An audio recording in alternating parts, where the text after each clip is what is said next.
Starting five out there for Indiana.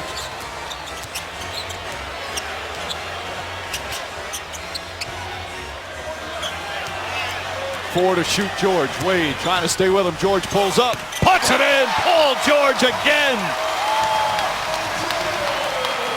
15 fourth quarter points for George. And a 4-point Indiana lead. That's good defense, just better offense by George. Wade guarded by George.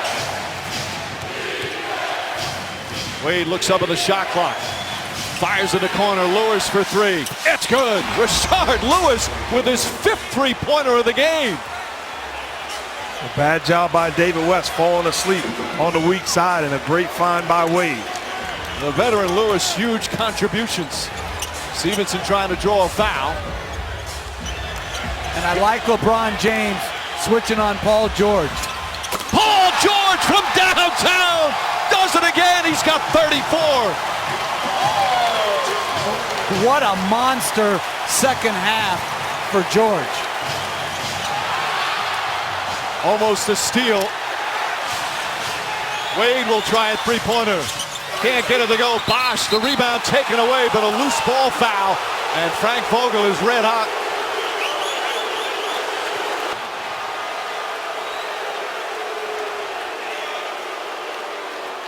And the right call.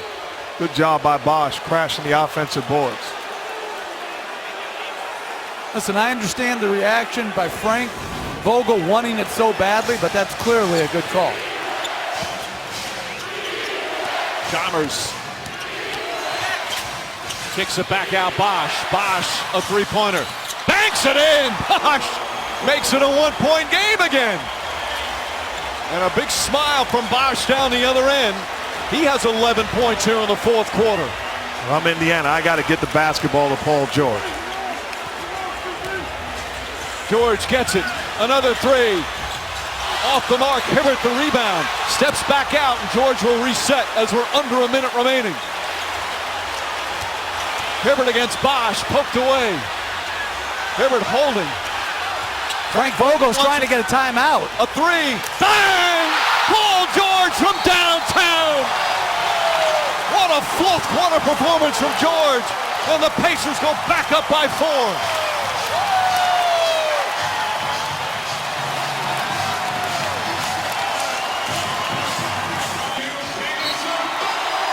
Wade will inbound.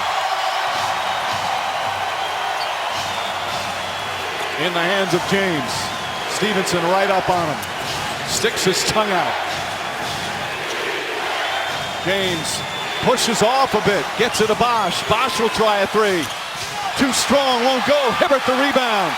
Allen and Stevenson crash. They throw it ahead to Hill. Hill alone. Blocked by James. Picked up by Bosh. 18 seconds to go. Lewis for three. It's good. Lewis from downtown. It's back to 1 with 16 seconds remaining.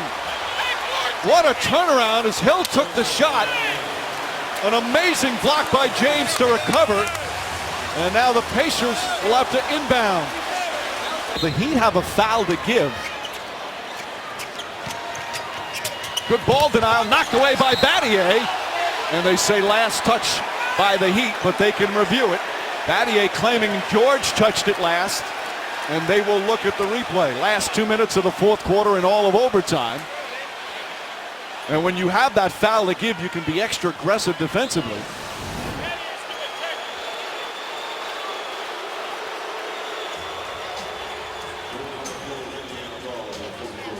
On that replay, it looks like Battier touched it last. On that replay, it looks like George touched it last. It looks like it's clearly off of the right hand of That's going the other way. Paul George. Two different replays, two different looks. This is the one that's pretty definitive. Although is Battier's left hand still on it? That's a great point. It's very close. Steve? Well, Mike, I'm looking at it 3, 4, 5 times, and I can't tell myself, just like you guys. So it's a tough call. It's got to be clear and conclusive, obviously. So I think the play on the court should stand unless they have another angle we're not seeing. There it's touching the... Man, that is tough. But that one appears like Battier did touch it again.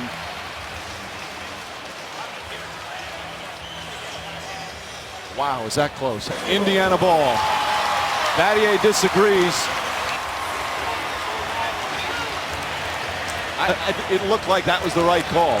They have Stevenson out of the game because he's not a great free throw shooter. But that's a two-shot foul. They call a foul on Battier, and it came before the inbounds. Now they had a foul to give, so I believe it's going to be 2 free throws if they called it a dead ball foul. Or is this one free throw by anybody and the ball back out? And George will take it. We're certainly pleased with him taking an excellent free throw shooter. But misses. Scola will inbound. No longer with a foul to give. They get to David West, and Bosh fouls him. 17 points, 8 rebounds for what many call the heart and soul of the Indiana Pacers.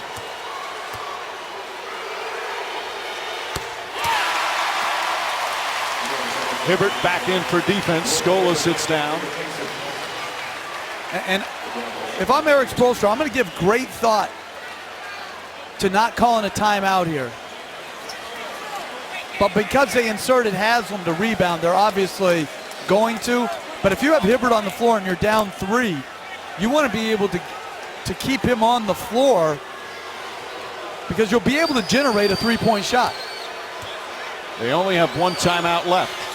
West misses, call the rebound, and they quickly call time. And on the last possession, they go back to Paul George on LeBron James. Remember game 1 of the Eastern Conference Finals last year when James made that drive to the basket to win it for Miami.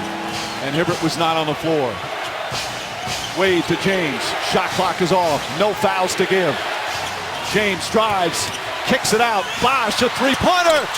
Won't go. Rebound tip taken by Hibbert. Now West has it. He's fouled with 1 second remaining.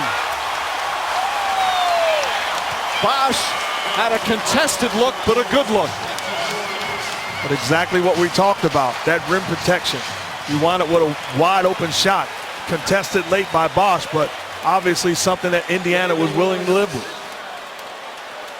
And now Miami with no timeouts. Now West can wrap it up by hitting both free throws and making it a 4-point game.